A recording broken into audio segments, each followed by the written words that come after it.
Hi, welcome everyone. So this is the Taos Institute Dialogue with the Authors. We're here today with Saliha Bava and Mark Greene. We're so excited to be here today. Thank you for joining us and introducing your book, The Relational Workplace. And just a few words about the Taos Institute. We're a nonprofit educational institution. We promote social constructionist, appreciative, and relational practices and theory around the globe across disciplines. We do so in many ways. We have these free dialogue with the authors where we get together in conversations. We have Taos conversations that are also very informal and open to everyone. We have meet and greets now every 2 weeks that we invite anyone to join. We have an online community, the Taos Institute Commons, that we launched several months ago and has over 800 members from around the world already really interested in our ideas and our events. We offer workshops and courses. We have lots and lots of resources on our website. So we really hope that if you don't know the Taos Institute yet, that you'll check us out with that www.taosinstitute.net. And I will just leave it at that and give most of our time to Mark and Saliha. So welcome. Good morning. Good morning. Welcome, everyone. And thank you, John. There we go. I'm on an autopilot there. Thank you, Alex, for that introduction. And welcome to the Taos Institute. And thank you to Taos for hosting this call with us. If again, I'm going to repeat, if you're not familiar with Taos, please do check us out. And I serve on the advisory board for the Taos Institute and have been a long-term associate of Taos. And some of the ideas we're going to speak about might be familiar to the folks from Taos Institute, but we're going to open it up and talk about these ideas and how we bring it into the book. So Mark and I have been partners in this work for 13 years. I think so. Yeah, that sounds about right. And how did you come into this work? How did I come into this work? I came into this work because I married Saliha Bava, and every morning at breakfast, these conversations were happening over and over again. I had been writing a lot about fatherhood and some other stuff, but the conversations with Saliha really opened my eyes about the degree to which relational practices were a powerful way to organize my communication in the world. So I credit you for bringing me into this world of ideas. Well, and I would say that Mark is a wonderful writer and thinker, and he has a way of taking complexity and making it, I think, understandable, doable. And I have to credit you that this book came to being because you could see it initially more so than I could. I love to play with ideas in practice, and writing a book is an idea in practice. And so the book itself is a relational project, is a discursive project, is a collaboration. And we'll get into more of it, but first we want to take a few seconds to maybe lay out some concepts or ideas that we were going to. Why don't we begin with that? So let me just share. So for those of you who are maybe not associated with the Taos Institute, and there may be a few of you here, we're going to just a couple of major concepts, meta concepts that are part of the book to give you a little sense of some of the ideas here. Thank you. Yeah. What's that? Okay. Okay. Someone has got their mic on, so if you don't mind muting. By the way, as we're talking, if there are any questions, please put them in the chat window. Alex is going to be fielding the chat window. In the first half hour, 20 minutes or so, we are going to go in these different directions, like what's this book about, why we wrote it, and how our process was. So Alex will weave those questions in. And in the second half, our hope is to open it up and have a kind of an open conversation. So then you can continue using the chat or unmute yourself and speak your question aloud with us or comments. So that's our landscape for the day. So one of the things we wanted to bring forward is this idea of, when we say relational, what exactly are we? There's a wide range. It's like a landscape. It's a huge landscape of what relationality means. So relational intelligence, in the way we are using it, you want to go for it, Mark? Relational intelligence is the art of relating and interacting to meaningfully engage and nurture our network of relationships. And Saliha and I batted this back and forth a little bit last night. You'd think after writing the book, we would have some quote we could have just pulled, but we never stopped sort of trying to understand how we understand. Relational intelligence centers connection and our collective interrelatedness. And when we talked about in the previous definition, the network of relationships, we keep coming back to this idea that although Saliha and I may have a relationship and we may understand that the relational practices that inform that, Saliha's relationship with 100 other people is in the room with us, as are all the relationships I have. So this larger network of connection is really important to the work.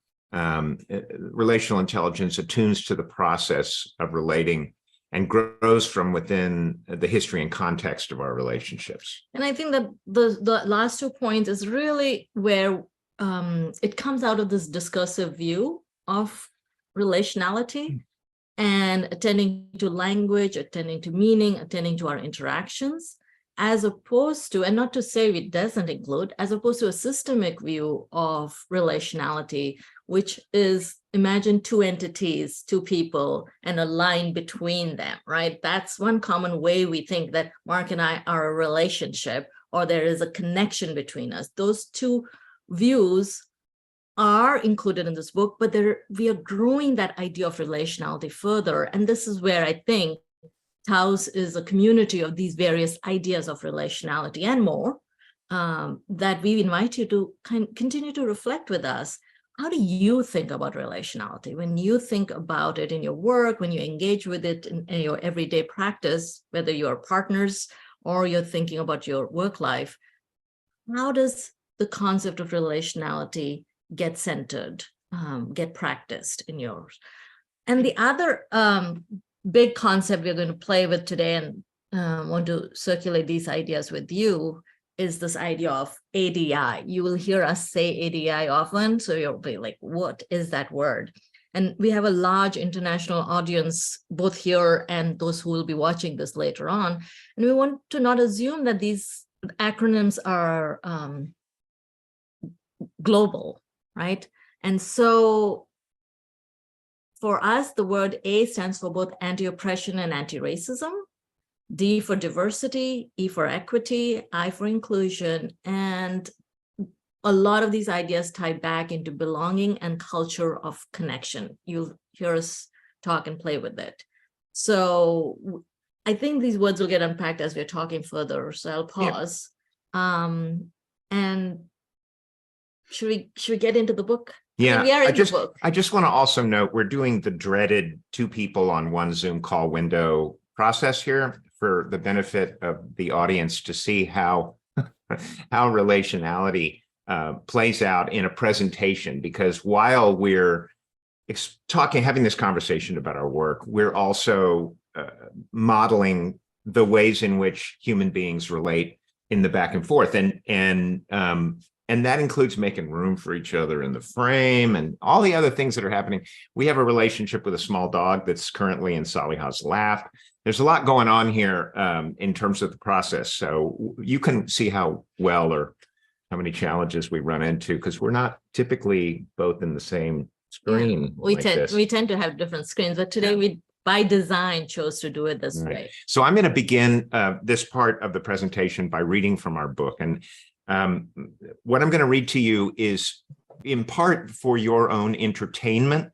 It's a fable that's part of our book, and it's not the beginning of our book. We have lots of lovely, important theories and ideas and whatnot, and later in the book you get to this fable, but we want to bring it in as an example of the degree to which the book is full of different kinds of ways of communicating about these ideas. And can I do one more setup? Yeah. Just as Mark is reading, notice where these words land for you when you think about organizations, when you think about workspaces, when you think about communities. How does this fable sit with you? Where does it sit with you? And what's ADI? What is equity? What's diversity? What's inclusion in this fable? And relationality, how is it being performed and spoken of? Right. So you can imagine yourself at story hour one day long ago. This story is called The Fable of Foxy G. One summer evening, the prince told the king and queen in a story he was inventing, and his story went like this. Long ago, there was a fox named Foxy G, and he was the most elusive fox in the forest. One day, he would be standing on the high hill, the next day, deep in the woods, and the next day, there he would be by the river. How can we depend on you, Foxy G? The other animals would say. You're all over the map. We can't be sure of where you stand one day to the next, they said. The hawk said to Foxy G, what is the point of being in the darkest part of the forest? You can't fly there because of all the trees. He stamped side to side in disapproval. And why would you go near the rushing river? The squirrel asked Foxy G. There are no nuts there. They flipped their tails with irritation. And who in their right mind stands on the hills? The mice asked Foxy G. The only thing to see there are predators swooping down on you. It's not safe. It's never safe, they declared in high-pitched voices. We really must know where you stand, all the animals declared.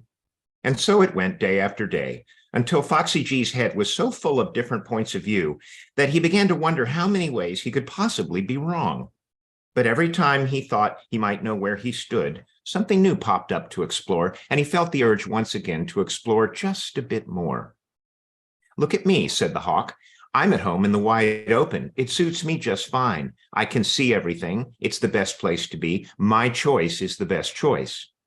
It's really about understanding what's best, said the squirrels. By the river is no place to be. There are no nuts there. We're not sure why you would stick your neck out like that, said the mice. We animals are meant to be hidden. It's the best way of staying alive. Only the deep forest is safe. Really, things couldn't be simpler.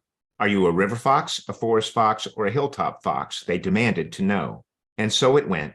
Month after month, Foxy G began to feel guilty for all of his wandering ways.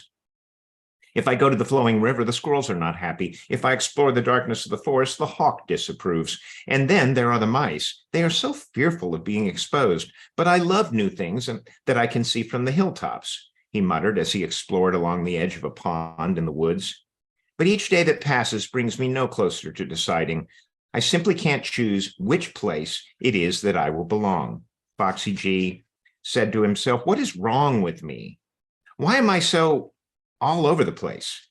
Finally, the pressure to decide got to be too much, so Foxy G called a meeting of the animals to announce a decision. They met in an open glade in the forest.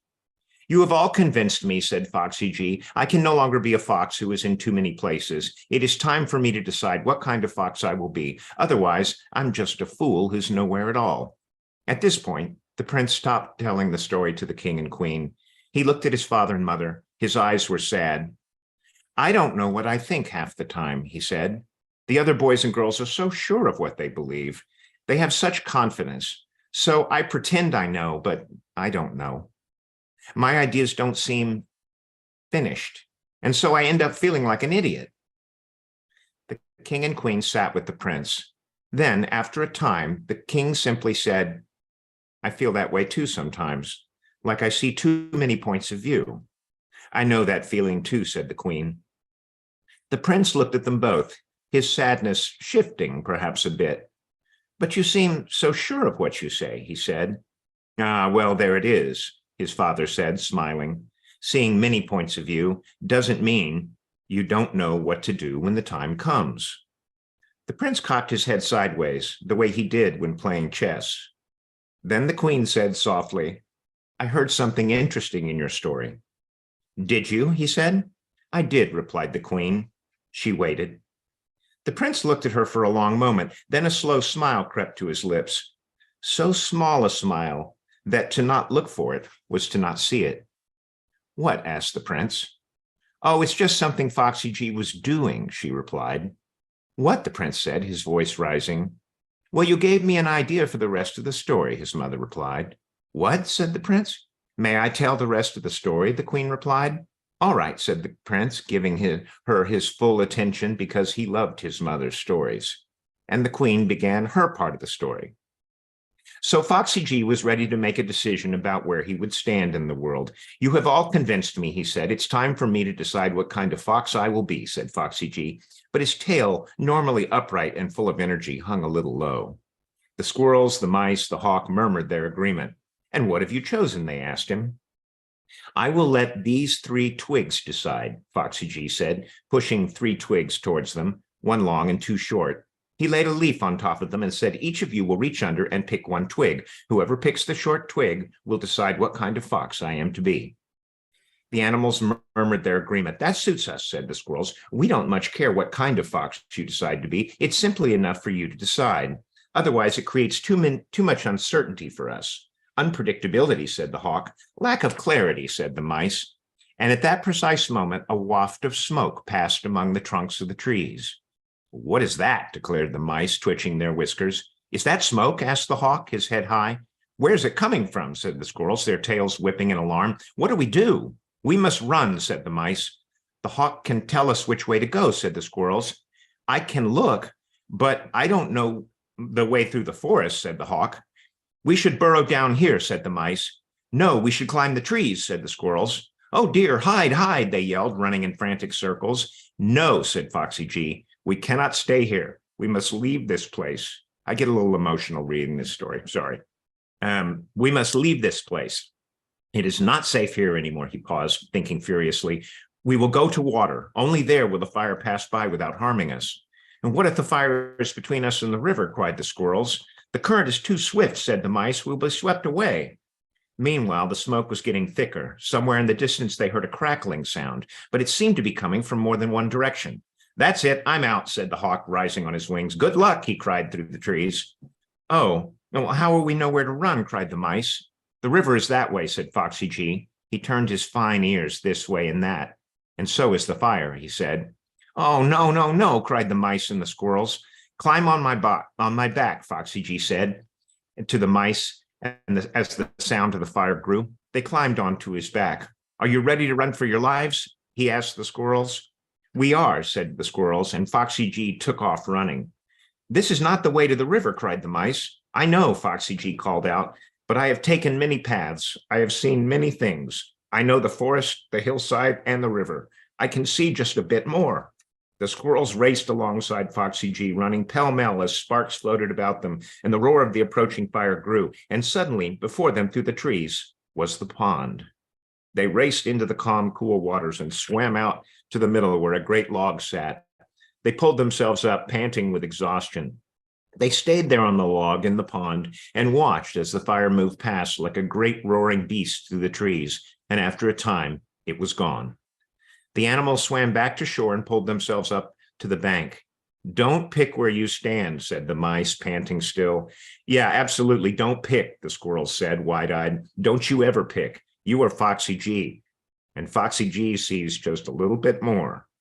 And so he didn't pick, and to this day, no one knows where Foxy G stands, but they always trust him to know just a bit more. The prince looked to the king, and the king raised his eyebrows, smiling, but said nothing. So, the prince said, I'm Foxy G? The queen smiled at her son. What do you think? She said. What do you think? Thanks, Jessica. So I'm curious, just take us 30 seconds and maybe in the chat window, where did the story land for you? Just share. It could be either in terms of organizational lives that you're part of, consulting work that you do, or in your own personal life, or as it connects to ADEI or relationality, wherever you want to go. Just a word or two in the chat window of where the story took you, in your thoughts, in your ideas. So in the construction of the book, we have fables, we have stories, we have cartoons, we have extensive theories and ideas about how to grow relational practices in organizations in order to manage the really complex and difficult conversations that are coming out of ADEI.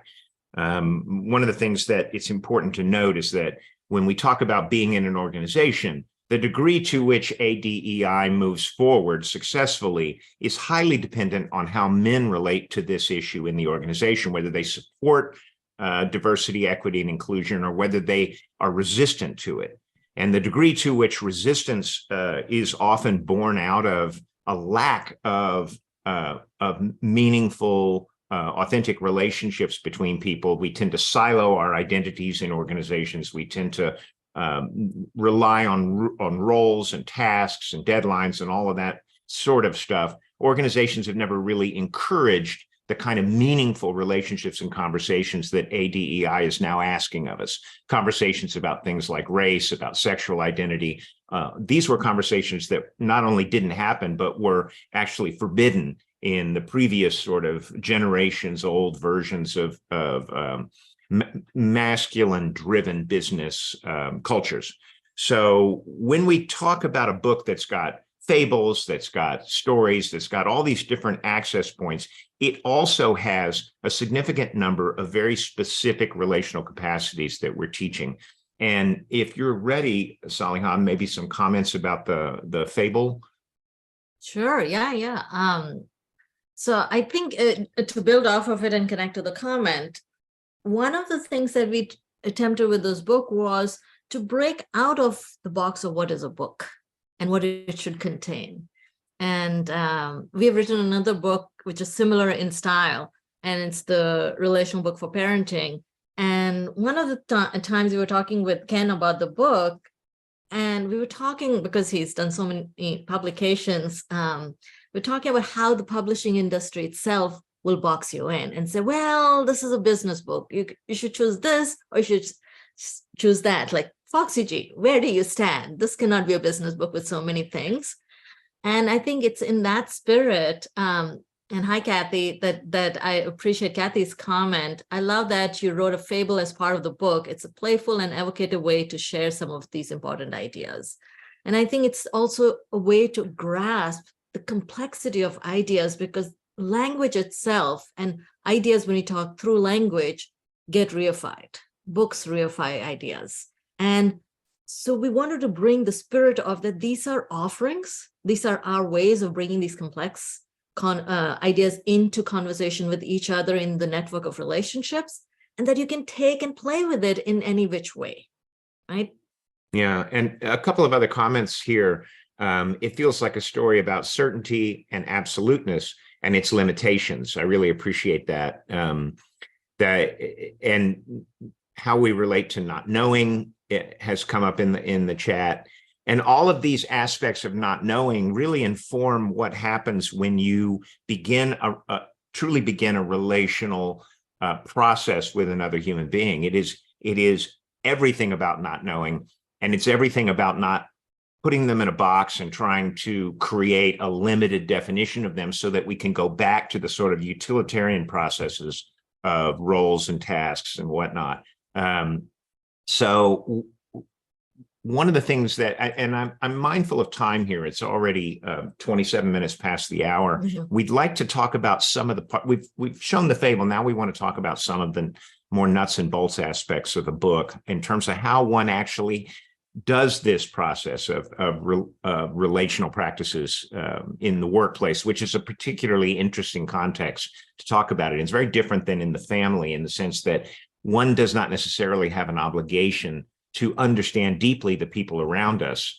Culturally, we're not obligated to do that, but when we do it, it actually changes the nature of our workplaces in terms of productivity, profitability, employee retention, innovation. All of these things grow. So let's look at where ADEI work is happening. Traditionally, people view it as policies and procedures and maybe educational sessions around anti-racism or anti-oppression work.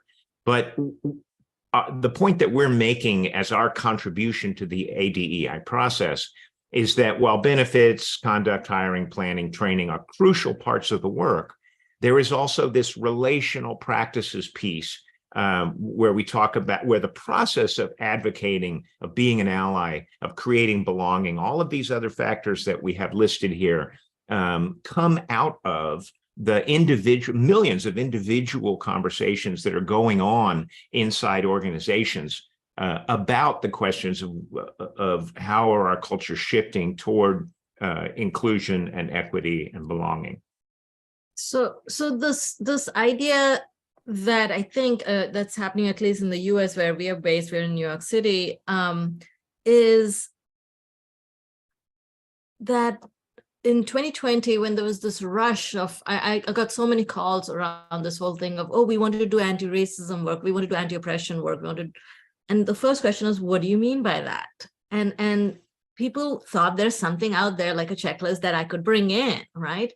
And that's that interactional component right there, which is, what do you mean by that? And people still shopping for that 3 years later, for that there is a particular thing that they can do. And we think that is an important work, right? To ask for it. It is. And the follow-up question and the conversation that leads from it is also the important work, which is it needs to come from within your organization.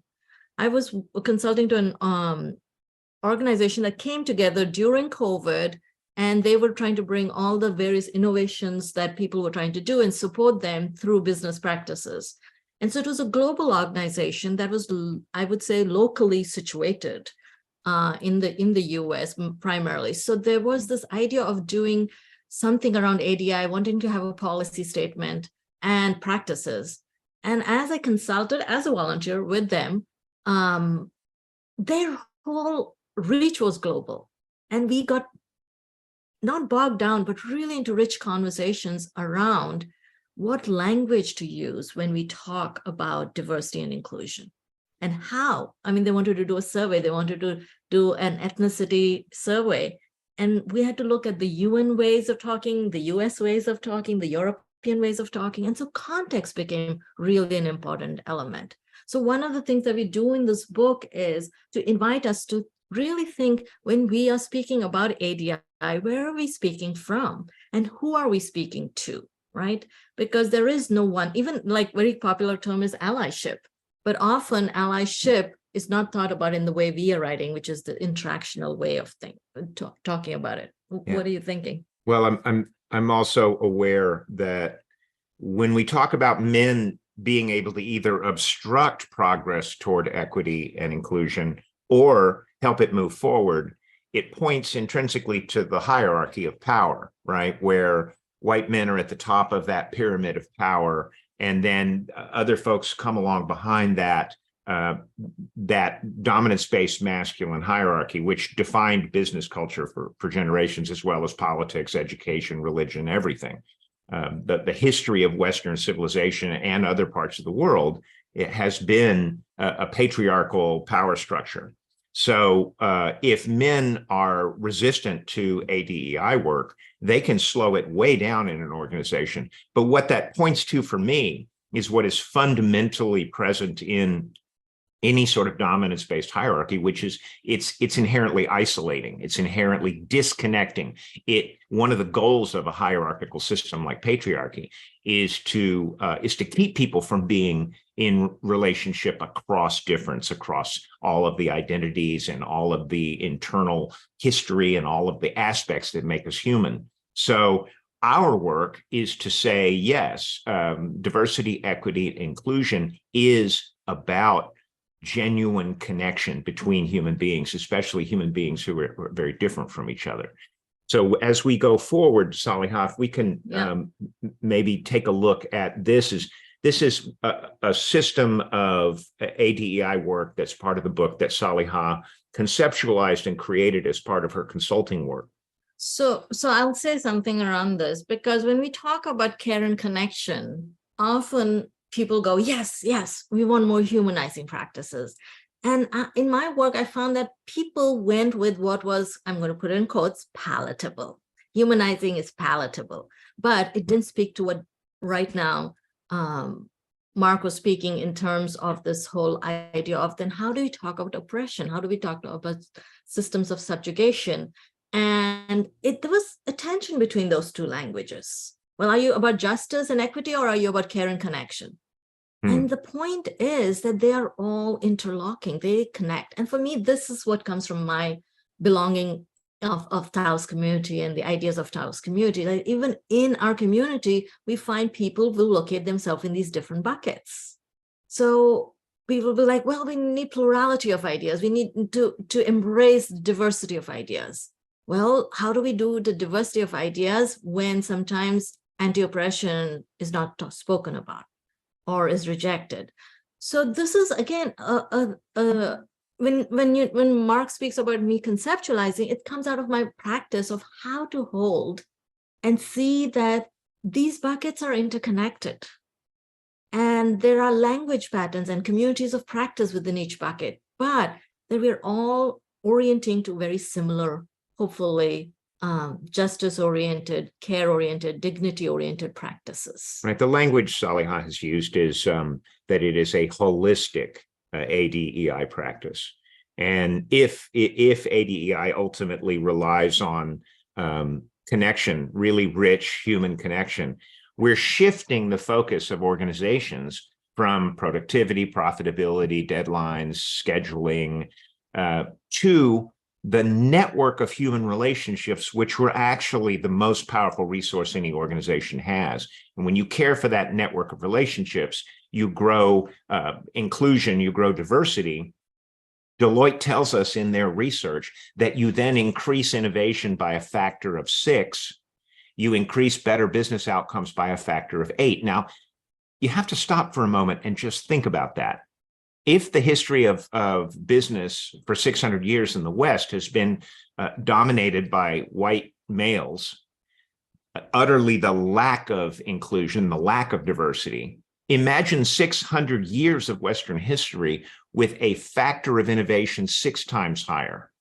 If all the other voices had been included and allowed in and allowed to create, I cannot imagine where we would be right now in terms of issues like climate change, in terms of war, in terms of politics, in terms of everything else. So what we have is a legacy of dominance-based culture, which we're now fighting against with this. And retrogressive male-dominated society is colliding head-on with ADEI efforts.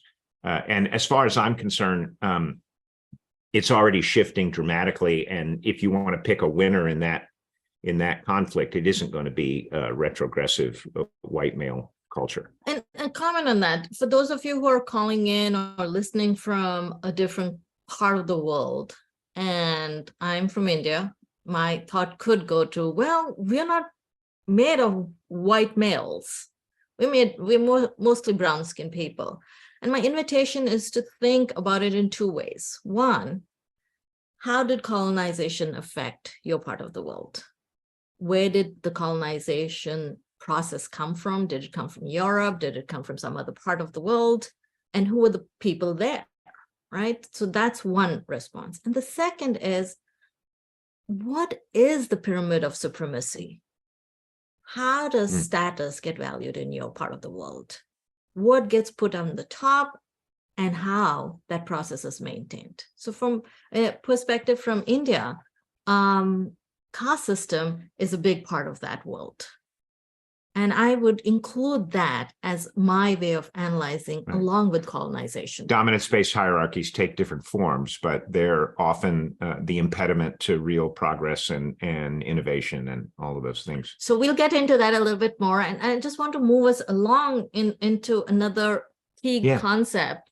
And that is, these are not, we're talking about social processes right now, but social and relational processes are not separate processes. They're interlinked, interconnected processes. I just have to say, Saliha created this concept and I love it. It absolutely, it's like a lightning bolt of awareness around what she's about to share with you. But this piece right here to me is a remarkable conceptualization. And I'm not going to do justice to go into it because I'm looking at time, but I'm offering this figure, and there's more in the book. You can read about it. We unpack it. But it's this idea of recursivity, that each one of us tends to perhaps start out or orient and even look locate our work in one of these spaces. We might unpack the stories and the rules, or we might look at how does colonization work, right? And that may put our work more in the social structural spaces. But we are often moving through the rules. What are the rules of colonization? What are the rules of caste system, right? And how are these stories maintained? How do we, in our everyday language, in our utterances, in interactions, for example, whenever I'm in India, some people will ask me, so what's your name again? And in that question, they're trying to locate me in the social hierarchy because my name doesn't automatically tell which region I'm from or which caste I'm from. And so it eludes this particular system that I'm showing on the screen. It is very obscure. The system is not visible to us, right? What's visible or felt sometimes is the question, is the interaction. But it is invoking that larger system through that question of, where are you from? Where are you really from? What does the name mean, right? Some of these questions are curiosity-oriented questions, but they're also socially organizing questions. So curiosity is not curiosity is not like, oh, wow, everything is great. And online right now, I see this whole thing of, well, I'm just curious, why are you framing it as racism? And people are still obscuring the social interactional recursivity in that moment. I'm just curious, right? Can I share something? Yeah. One of the aspects of the relational loop that's really interesting to me is how it shows up in business cultures, especially in hierarchical dominance-based business cultures, whether that's a white male business culture in the West or a different power structure in another part of the world. But typically, and what I love about the relational loop is it is a reminder of where conversations can potentially go in order to be more inclusive and to be more able to sort of shift toward ADEI culture, to move a culture in that direction in a positive way. So often in a hierarchical business culture, we locate all of our business daily interactions in utterances and interactions. It's in that space. So it's from a space where we are limited to that only, and we're not encouraged to look at the rules or stories, and we're certainly not encouraged to look at the social systems that are behind those rules. So we stay in utterances and interactions, and it's in spaces like those that are very individualizing. Oh, every aspect of race and sexual identity and all of these other aspects that we struggle with is really just about you and me, just an individualized view of it all. So that it's in a space like that a man can say, well, I don't see color. So the fact that I don't see color means there is no racism inherent in this conversation. But that's impossible if you begin to look at the rules and stories that are both limiting us to staying in that utterances and interaction space, but also the rules and stories around the organization itself and the ways that racism may be threaded through it. And we certainly aren't going to have a conversation about the larger racist systems and structures. Mm-hmm.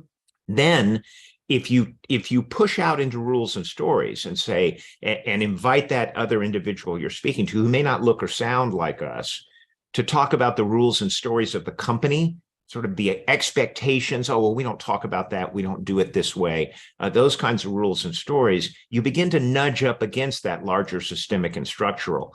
And then if you go to how do the larger external systemic and structural impact you, this person I'm speaking with, now how does it impact me? Because it also has an impact on white males in terms of the degree to which we end up isolated and disconnected.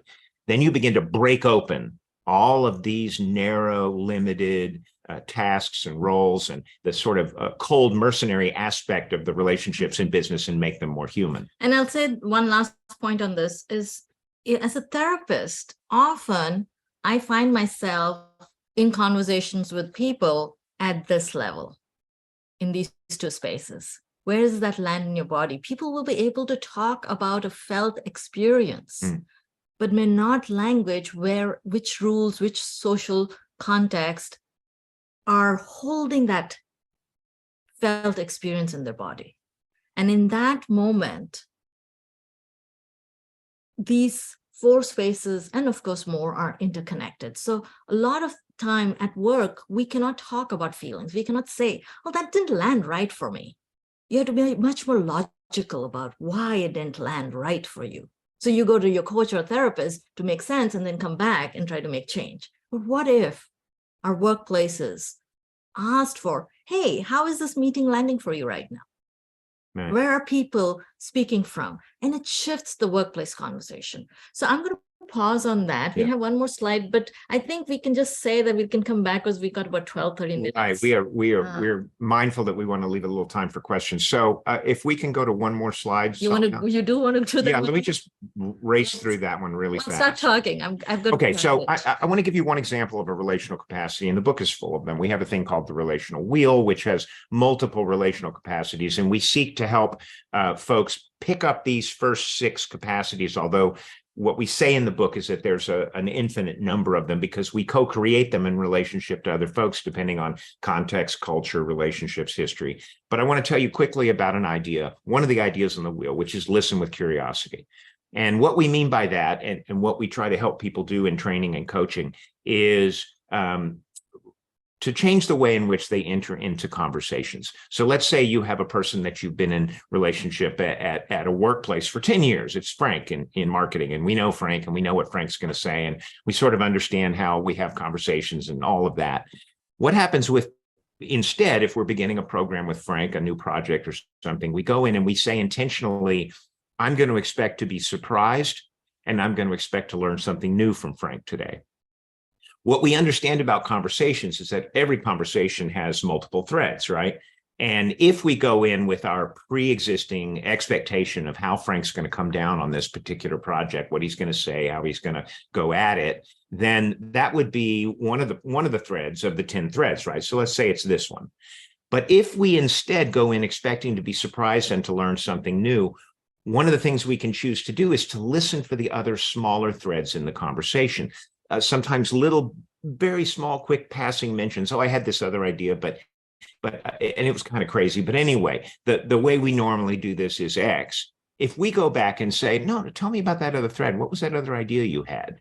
Suddenly we begin to invite aspects into the conversation that may be otherwise sidelined by this traditional expectation of what goes on with Frank and his ideas. And in that moment, we open up the door to the possibility that new options and new ways of doing things are coming to Frank, and that we don't need to limit Frank to what our expectations of him are. When that happens in a reciprocal way, and when that happens in reciprocal way with multiple people in a meeting, suddenly innovation comes into the room because new and interesting ways of looking at challenges and productivity become part of the conversation. So that's a quick summary of listening with curiosity. Know that the book goes into information about the relational wheel, about the relational loop, about the bucket system. All of that is in the book and explained in ways that we don't have necessarily enough time to now. But we'd like to go to questions from folks. If anybody, let's pause. What thoughts? Yeah, raise a hand and let us know what you're curious about.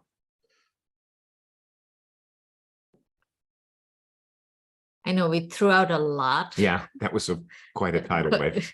Yeah, and really the book is. By the way, this is how the book looks. That's the book looks. It's got a lot of frames, and so we try to give. Jessica, thank you. Oh, number of you there. Yeah. So tell us what's talk to us. You. You all are just warming my heart. Yeah, thank you. Yes, Jessica, go ahead. I just want to thank you because Mark, I reached out to Saliha. I'm getting my doctorate at Antioch, University of New England in couple and family therapy. So I'm doing a deeper dive into, new sexism and patriarchy. So you're winding this into the larger social structure. And my takeaway, or the way that I'm trying to do it in my teaching space, in my friend, all my spaces, is to bring in the larger social construct because it softens people. It removes that idea that I'm the problem or it's an individual thing, where we can sort of join in conversation and be curious about the larger structure. And it allows us to have more space to expand and step out of these ways of relating.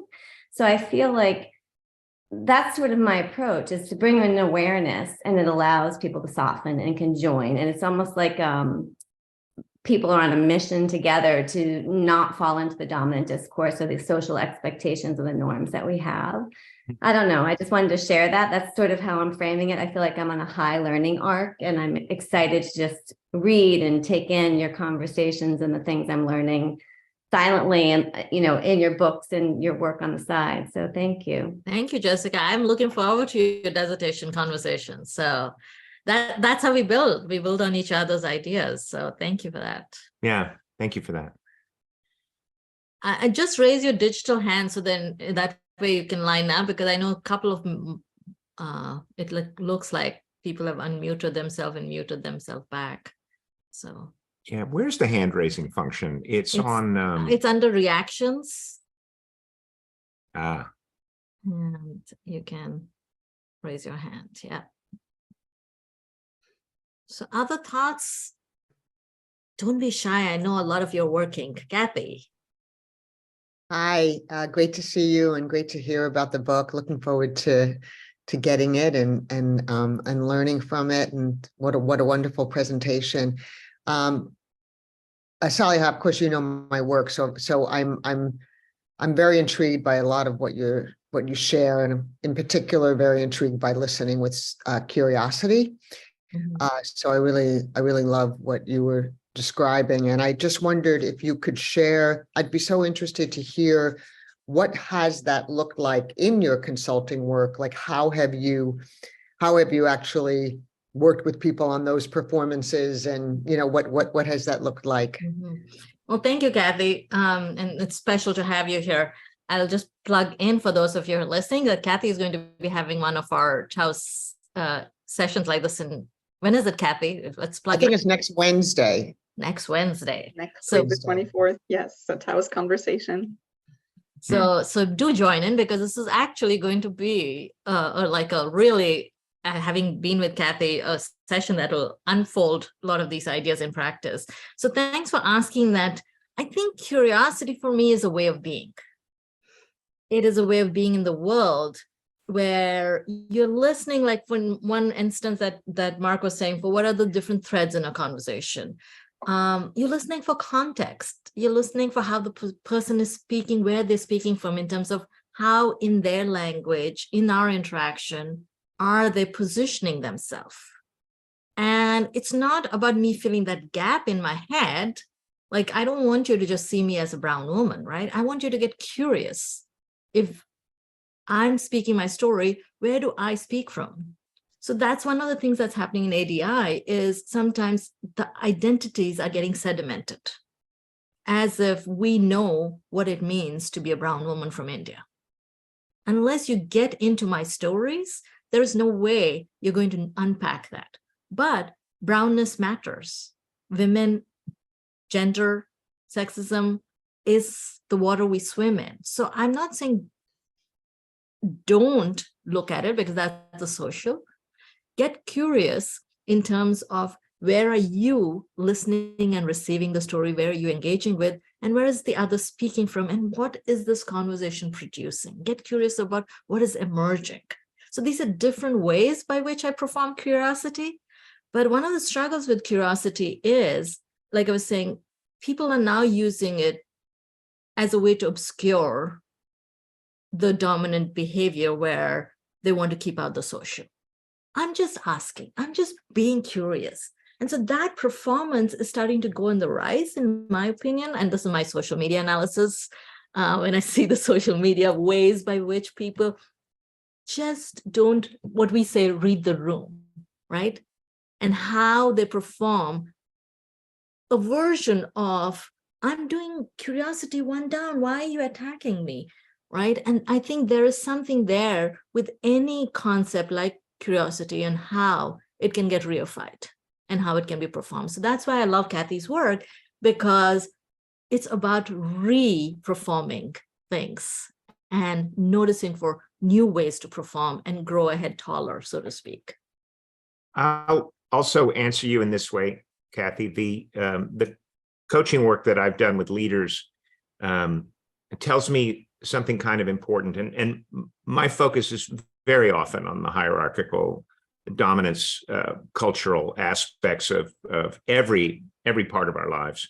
But some percentage of men, and I think based on my experience of coaching across a number of populations, some percentage of men have always had aspects of themselves that were about leaning into the relational, about curiosity, about connection, about emotional expression. But the larger dominance-based culture of masculinity, or man box culture, has forbidden that. And certainly it's been forbidden in the hyper masculine world of business. So they've taken on this performance of hierarchical dominance styles of management, which never fully fit for them, but which they felt obligated to do because men police each other in business. Catalyst did a study about hypermasculine enforcement in business, and about 92% of men replied that on some level or another they felt obligated to align with that. But the men I've been coaching realize we're reaching a tipping point in cultures, in business cultures, and those aspects of themselves which are more relational and more connecting and more open-hearted, they're reaching a tipping point where they have the right to feel like, okay, I can bring that in. And often the tipping point, they're so close to it that all they need is someone to coach them a little bit about relational practices, and they begin to sort of say, oh yeah, well that. And one of the things we say in our book is that the relational capacities we describe, and there's a large number of them throughout the book, frames and capacities, feel familiar. Like maybe I'm already doing a version of this, but to name it and to make it more intentional grows it in our daily practice and grows our relational intelligence. And the men I'm coaching in business, many of them say, okay, yes, now I'm going to, like they may have a person that they manage who has really made a significant error in front of a large group that may either be racist or sexist. And that person may be resistant to the conversation that this man has to have with them. But when you bring out those relational capacities in, you have many more conduits to engage that person, to get curious about why they said what they said, to help them understand the impact it had on the group. And that's a different kind of conversation where, once again, these men can connect with their hearts instead of coming in with just simply rules and regulations. So Thank you. Thank you so much. Thank you. We have some questions in the chat. So Jerry is saying a major factor among people across all cultures is to have a sense of self-worth or self-esteem. How do you engage in the conversations you describe without creating a threat to personal self-worth, self-value, self-esteem? let me just have a look. Yeah. He's just reading the question. Mm-hmm. I think so. Well, but the relational conversations we're talking about are actually hosting conversations. We're actually hosting that person's stories, that person's point of view, what that person has been through, and how they arrived at what they believe. So inherent in the kinds of conversations we're talking about are conversations where people finally feel like someone's curious about them, listening, holding space for them, not bringing in judgment. Mm-hmm. I was going to say, there's another concept we talk about, and it's in your other book too, the distinction between culture and identity.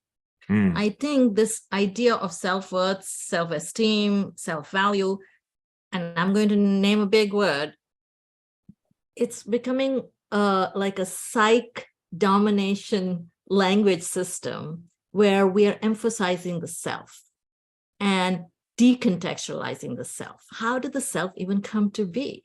Some of us come from this cultural, but it's not just a culture as an ethnicity culture, but this culture of thinking and relating where we think about self in relationship. The self doesn't exist outside the relational. Even the concept of self, as we think, what is self? Is it this bounded self?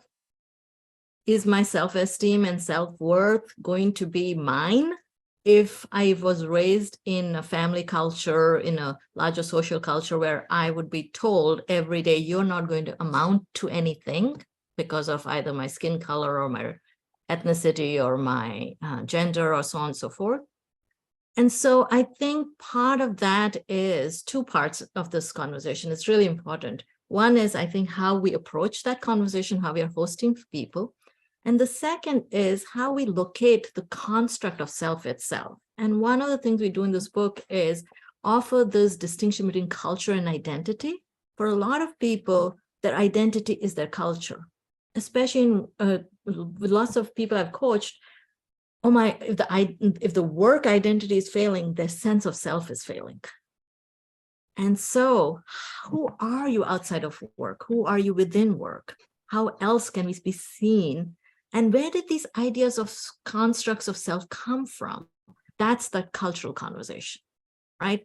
So I hope I'm speaking to your question a little bit. There are absolutely more ways than that, Jerry, I believe, on how to host people and their value. But it also is, I think you're going to say something, you're pulling up. There was just a question in the chat about the reference to the study I mentioned, if that is the Catalyst study.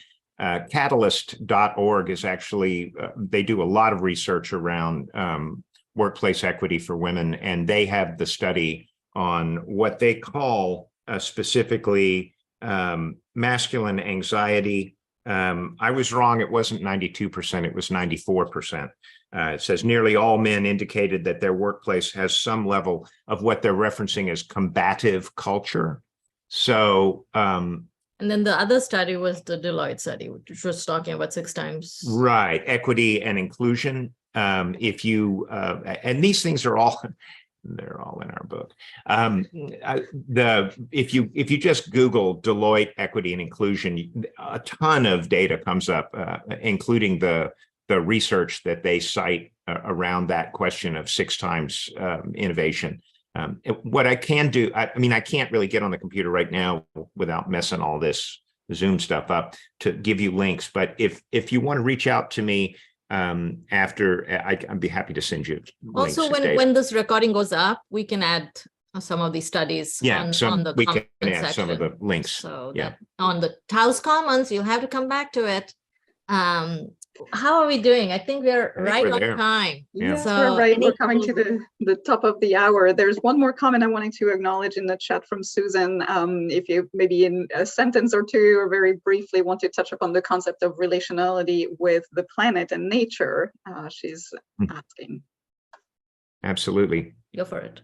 I would say very clearly that when we talk about dominance-based masculine culture, we're talking about institutionalizing things like predatory capitalism, environmental destruction for profit. It is a deeply individualizing system of masculinity, which, among other things, requires that we as men display dominance behaviors over everyone around us in order to validate our masculinity. It's one of the few ways we're allowed to validate our masculinity is by dominating others.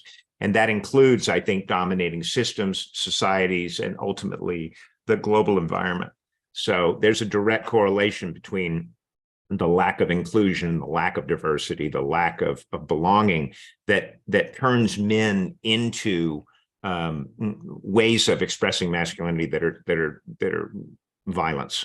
Right. And I think in closing, I would say by centering relationality, we decenter this idea of the self, the man, the person, right? And then relationality is not just limited to how we as humans relate to each other. It's how we think in terms of our interconnectedness to nature, to each other, to animals. And then in that moment, it's a much wider concept by which, even if we don't name it, we are embodying this principle of interconnectedness. When you care for systems of relationships, you care for systems, larger systems. It's a natural extension. I begin to care about people on my team, and then in my organization, and then in my community, and then across the globe. Yeah. So thank you all. Thanks for hosting us. Thank you very much, Alex, and thanks all for being here. It's just and for buying the book for those of you who have. And yes, very kind of you. Yes, thank please Thank do share. you.